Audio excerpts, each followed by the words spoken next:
Hello, folks. Welcome to Market Trends. I'm David Russell, Global Head of Market Strategy at TradeStation. Great to be with everyone again. I think this is our first Market Trends in the new year. It's been a good time here. So basically, let me just shut off my normal disclosures. Like I mentioned on Monday, I think we have 5 weeks, a period of 5 weeks, and in that 5 weeks, we have four 4-day weeks. So next week will be the last of those with Martin Luther King Day. We had Jimmy Carter, the memorial for him last week. So kind of getting back to normal just in time for earnings season and all that. So these are our normal disclosures. I shared some other information in the chat. It's great to see everyone. All right. So these are our standardized returns of some of the ETFs that we are likely to talk about.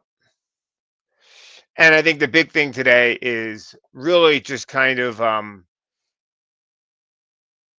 rotation as breadth improves, a little bit of a return to the larger term trend that we are potentially seeing here, and I think that's really the main thing. So first, very quickly, if you go to tradestation.com, tradestation.com, click on Insights, and then this will take you to our blog, and on the blog we have this blog post, which has is the rundown for today's show, our 3 months of consolidation ending. Now, I will also say that there is something very interesting in here, which you might want to kind of almost save as a reference, but we kind of list the some of these regulators who are leaving with the change of presidential administration. I think this is actually pretty interesting. I'll just quickly mention that because we have this is interesting, and this has some importance kind of to the market now. President Trump coming in the inauguration on Monday of next week, and I think that's interesting also because it kind of creates a potential here for a runway of kind of new event and new sort of things that are happening. So the very first thing I want to show you is we look at the our M. So remember, in our blog here, we actually have a link at the top for a workspace, and if you use that when you download the zip file, and then you basically use the workspace, you will get one of the ones you get is MT breadth. And what's interesting about this, I want to show you this chart, is you can see these are the number of stocks above the 20-day moving average, and it's really improved dramatically. More stocks starting to hit 52-week highs and a real improvement in the advanced decline line here. If you look at the equal weighted index, we can see equal weighted is outperforming really in the last month or so, especially the last week or so. So there's been something of a shift here, kind of back to the equal weighted stuff, away from the mega caps. And I think that's just kind of an overall thing here that is, it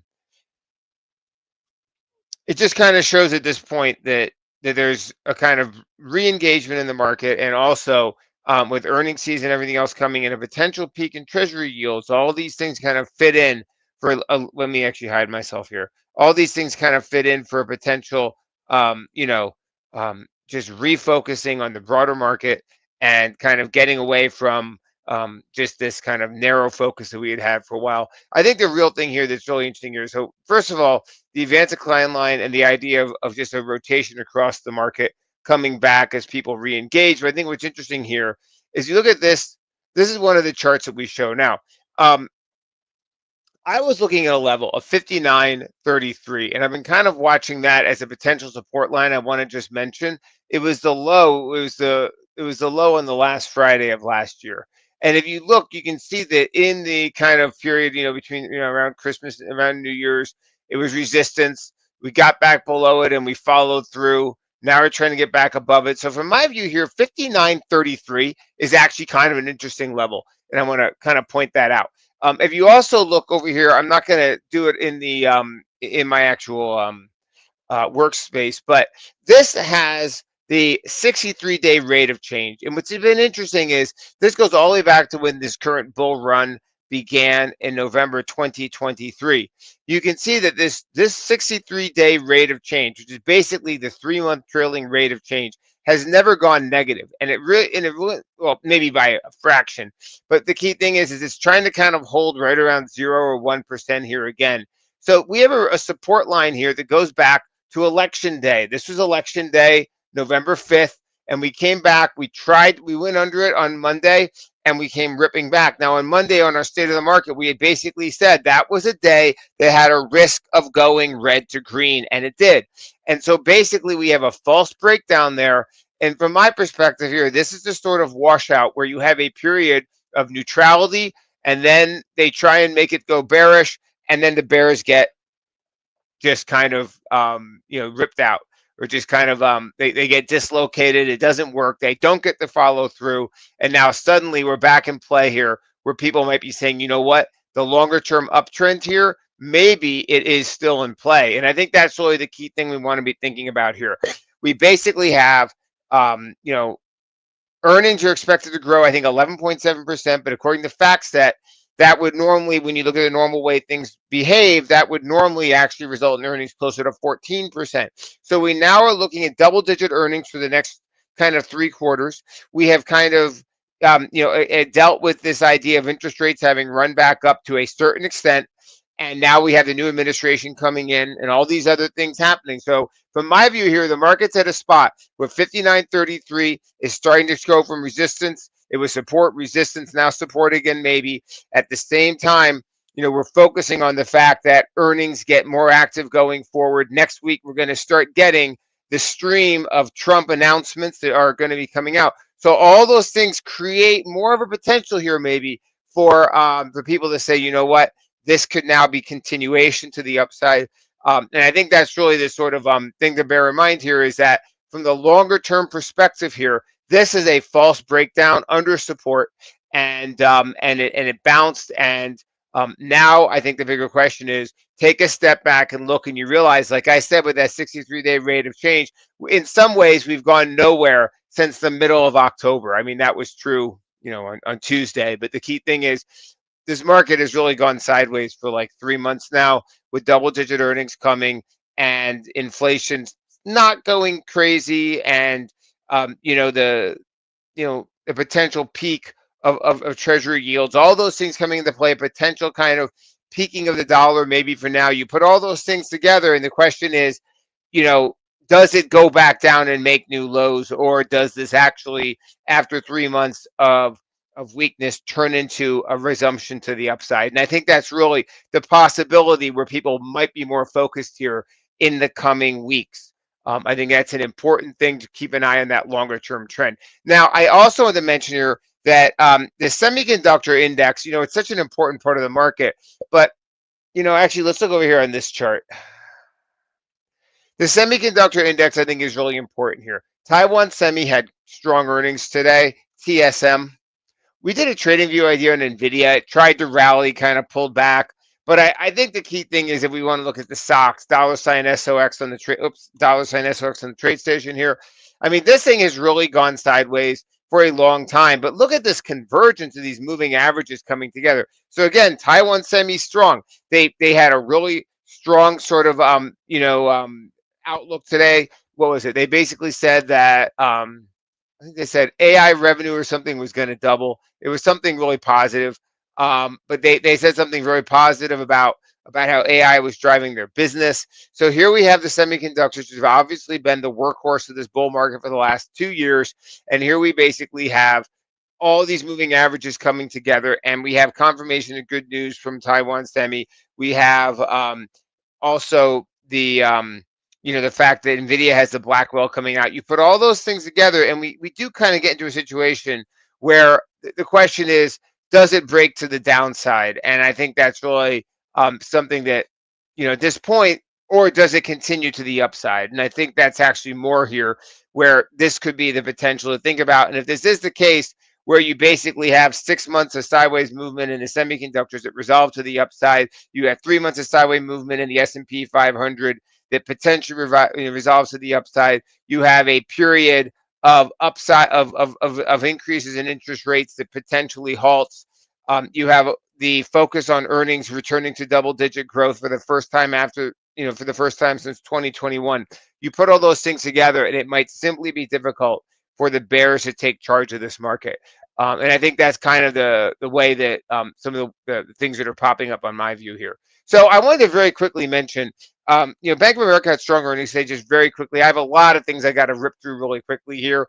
But when you look at this, it had kind of run into the news. But if you look at Bank of America over in the weekly, because remember we have the weekly over here as well, Bank of America hit, it was up, at 50 back here in 2022. So the thing is that people are kind of leaning toward the idea of continuation to the upside here. If you were to look, I was just kind of crafting, looking for people, the way people might want to be thinking about things with options. If you look at the February, the 48 calls, a person could click here on that 48 ask, go down to the 50, hold down control, and you'd see here that is wait a second. Wait, I messed this up. Let me do it again. Let me just click on something else. Click, ask, go down here. There we go. So this is a spread that is 40 cents for a $2 spread, which is a potential. Wait a second. I gotta take myself out of the picture. I keep covering up TradeStation's award-winning platform. The key thing here is that, if people were looking for Bank of America to kind of continue over the next month, month and a half toward its high from 2 years ago, this would be a way that people might look to do it that would basically have a potential return of, 350 to 400 kind of percent potentially from the stock moving up toward that $50 level. So I want to just kind of point that out because it was grabbing my attention. Now, just some other things that were kind of really jumping out at me was MicroStrategy here. Bitcoin kind of, pushing back around 100,000 here. And, I think it's interesting here if we look at a name like MSTR, because this now has kind of, depending how you draw it, this has some kind of, I'm not sure always exactly when you see something like this, but I think the point here is that this is a name now that's squeezing against the line, and I think at the end of the day here, this is just something where here's a name that has basically consolidated for, about a month and a half. And I want to just put this on people's radar. I'm not sure exactly what or how it might get triggered, but I want to put it up there as a potential thing to think about because with Bitcoin pushing back to the upside and, the Trump, inauguration and potential expected executive orders on crypto and things like that, this might be something where people look at MicroStrategy at this 50-day moving average, and they might think that there could be some continuation. So I wanted to kind of put that on people's radar. I'm going to jump over here to my trading view. Let me also just close Option Station Pro. Let me go over my trading view here, and where'd it go? Sorry. All right. So I had a few things that were jumping up here to me. First of all, I just want to point out Royal Caribbean. These cruise ships have been in a really strong spot here. And I think it's interesting to look at how this is holding this low. This might be a trading view idea I do tomorrow. So I want to kind of point this out. This falling trend line, this just steady bleed down, goes and holds that level. A lot of things here are playing off the election day levels, like the S&P went down, tested the election day level. This is the rally of the day after election, goes down, holds it, falling trend line, gets above it. This is interesting here. I wanted to point out RCL. Another thing that people might want to be kind of thinking about here is silver, because silver here is in a spot where if the dollar has peaked, this is a name here that's also an area that could benefit from rates having peaked, the dollar having peaked, and things like that. It's really kind of gone nowhere. I'm pretty sure if you put the 200-day moving average on here, silver kind of looks like semiconductors with all these moving averages close together. We have this, has this falling trend line. So again, I'm not sure exactly how, what the confirmation or triggers is in something like this. From my view, it's more a question of it has that dollar sensitivity. And if people think here, okay, we've seen a high in rates, we've seen the most hawkish sort of news that we have here, and I'm going to get to that in a minute. If that's the view, then something like silver, after this long period of consolidation, that might actually be something that people look to. Now, let's actually look over at the 10-year Treasury yield, because this is part of what I'm talking about. This was interesting. This is the TNX on TradingView here. And what's interesting is a 10-year yield index. And what's interesting is there's this gap here back in, I remember we were doing, the webinar back at this time, and it broke lower. And this is really when the bull rally began at the end of 2023.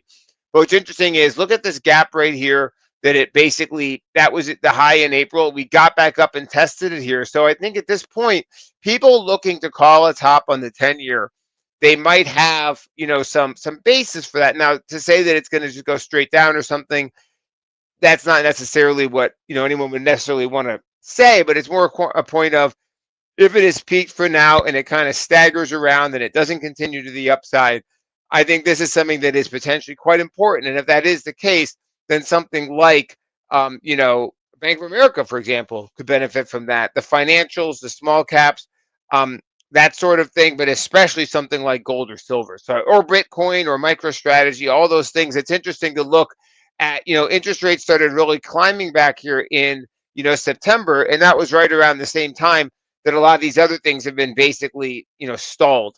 So this I think is an important chart we want to bear in mind. And the fact is, it had a false breakout back above that April high, and this could be something now where people look for it to stagnate for a while. So speaking here of the 10-year, there was a lot of interesting news today or in the last few days. A week or two ago, we had these price indexes from the Institute for Supply Management that were very hawkish. But the thing is, this week we had CPI a little bit cool. But the key thing to me continues to be this: consumer price index shelter continues in this downtrend. And in my view, this is the single most important thing because it is what 36, 38% of the actual consumer price index is shelter. And where honestly, the Fed's data has been so crazy. I mean, like, it just went like straight up. And it seems like for a long time they were ignoring drops in real market rents. But the thing is whatever it is, if their data lags, and we know that rents have been basically stabilizing and moderating for a long time now, it actually creates a runway in front of us where going forward we could see a very steady deceleration in these rent prices, which in turn could cause a downward drag on CPI going forward. So I think the key thing here is that this remains in the background, and none of the other stuff was really that out of hand. So from my view here, this remains a very positive thing. I saw this Bloomberg article said something like yesterday's CPI report was the most important ever or something, and I think that was kind of incorrect because in my opinion it was a completely unimportant CPI report. And what I mean by that is at this point in time, I think inflation and the Fed are going to exit stage left, and they're going to just cease to matter a while. Now, if they have to be hawkish, then they'll certainly matter.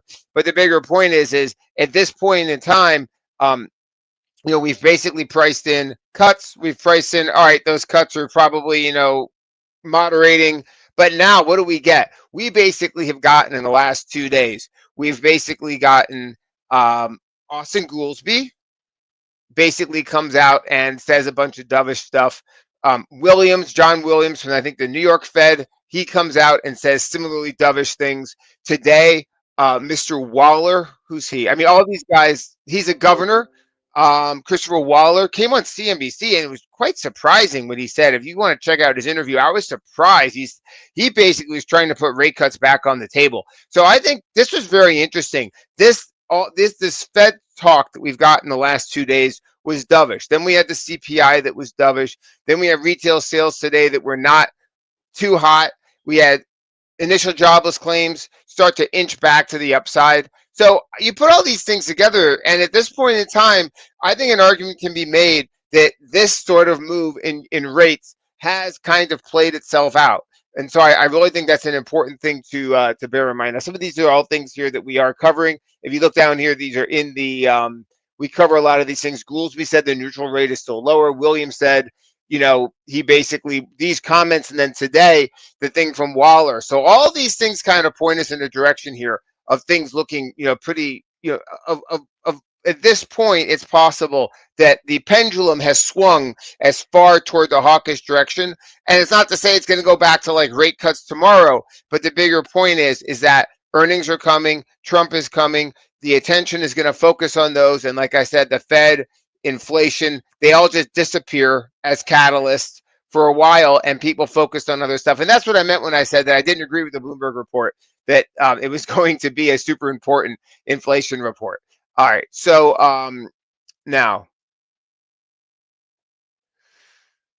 it's also interesting if you just look at the things with from Trump, because there's talk that he might be kind of more supportive of TikTok, and that's actually been a negative for Meta here. So I think it's interesting if you look, two of the big tech stocks, or two of the big growth stocks, because Meta is technically not a tech stock. This is now a drag potentially from Meta.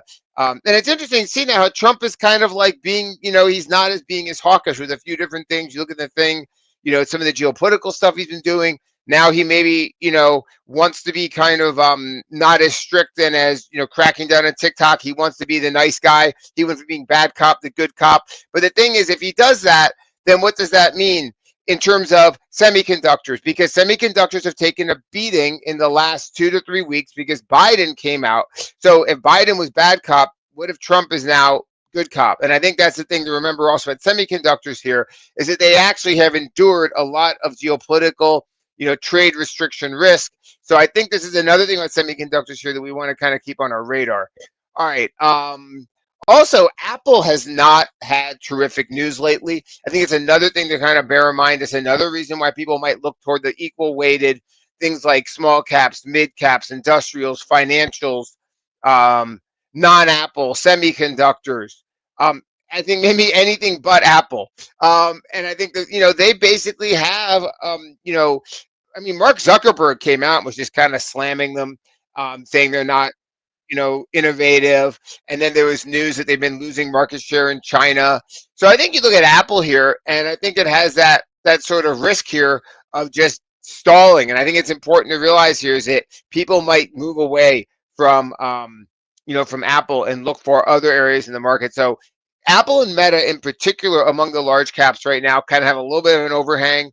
And I think that's interesting why people might be looking to other areas. And I think that right now, especially with earnings season and other things happening, some of these other parts of the market, especially things like financials, have had some interesting kind of dynamism.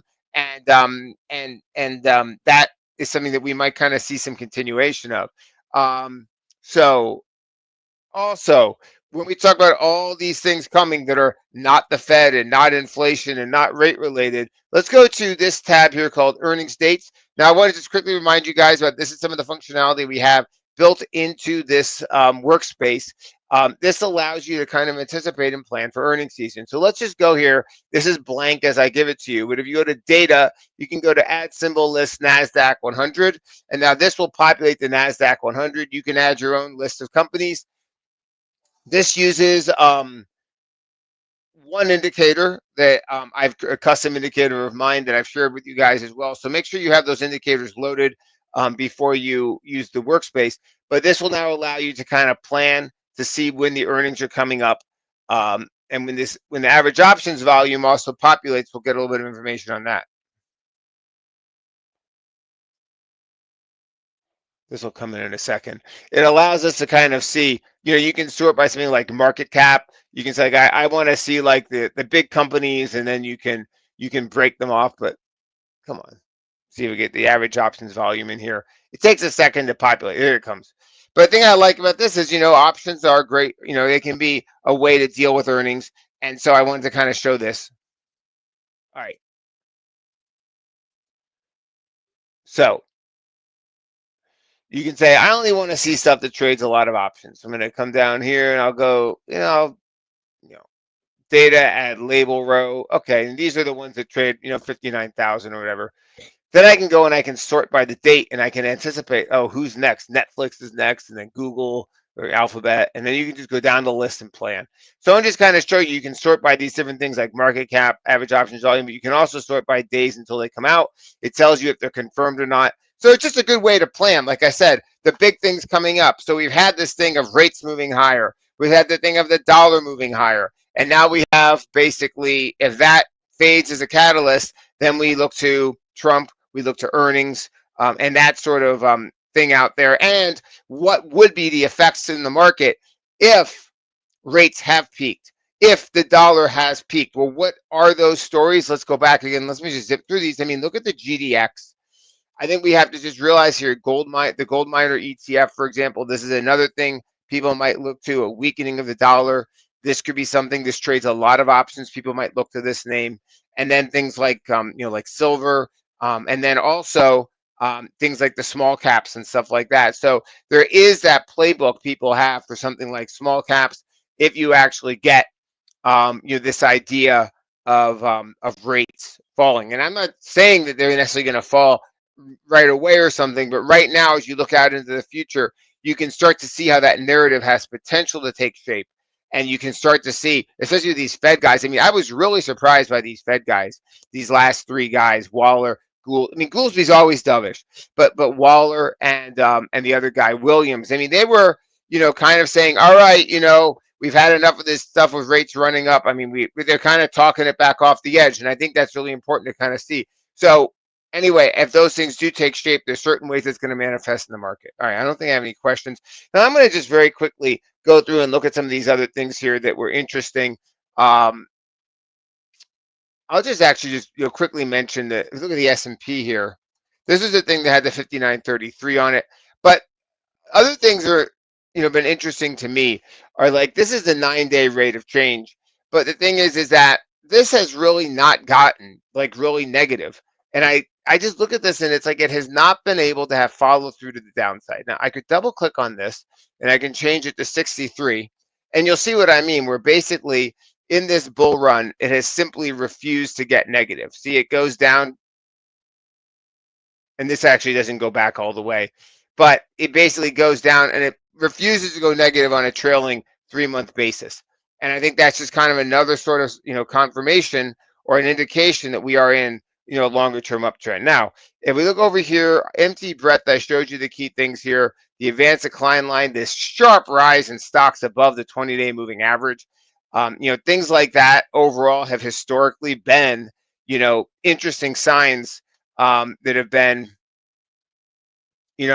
confirming to a certain extent, positive moves. It's interesting. Look here, back here at this point in April, it had this really strong time up before the market turned. Now, it's interesting here is at that point, you had a falling 20-day moving average. So in some ways, you could say this looks a little bit like April. We have basically a lot of kind of negativity and despair. We just kind of, come off the low. Breadth starts to improve, but it takes a little while, and then we get the continuation. So maybe what we do is you can also see that one had something of a falling trend line as well. You can see across there. So now I think with Trump, with everything else coming up with Trump's inauguration and things like that, you can look out and maybe see some potential parallels here. You have a falling trend line, like we see on this. You can see that the internals have been improving.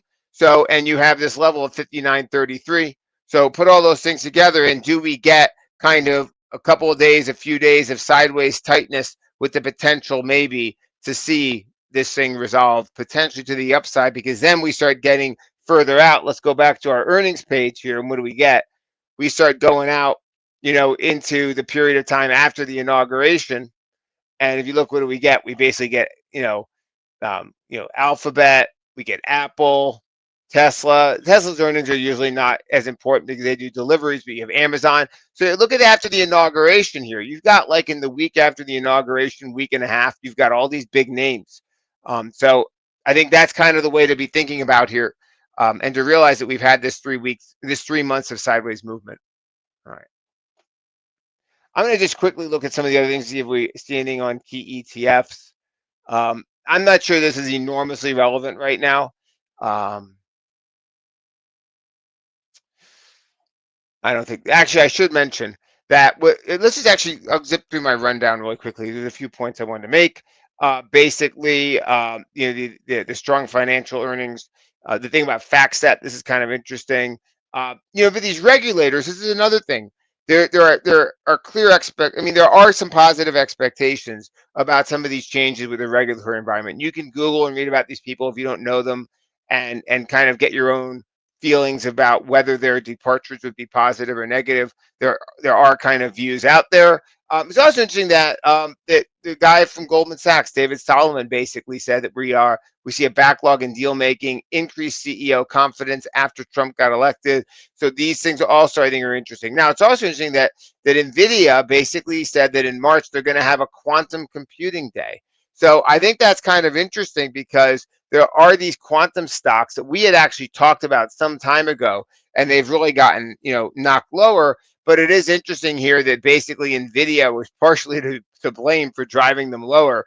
And what's interesting now is that they're kind of bouncing in here. There's a lot of debate and stuff online here about Jensen Huang and what he did to, the quantum stocks. So the point is that it's interesting that they kind of created this event, and these things have this sort of relative in these kind of interesting uptrends. So the names that potentially interesting are ARQQ. Another name is RGTI,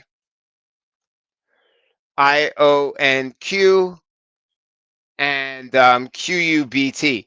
So these were all names that were associated with this kind of quantum computing thing. But you might want to put that on your calendar. It's going to be March 20th. Now remember that NVIDIA does this GTC event in March. So it's in the middle of that event, which runs, I think, more or less a week in March.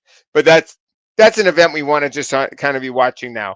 And tomorrow we have housing starts and building permits, and then earnings get kind of more active, and the week after that is when things start to really get busy. So don't forget, we do Martin Luther King Day on Mondays. The market is closed. So we will be returning for our next state of the market on Monday, the 27th.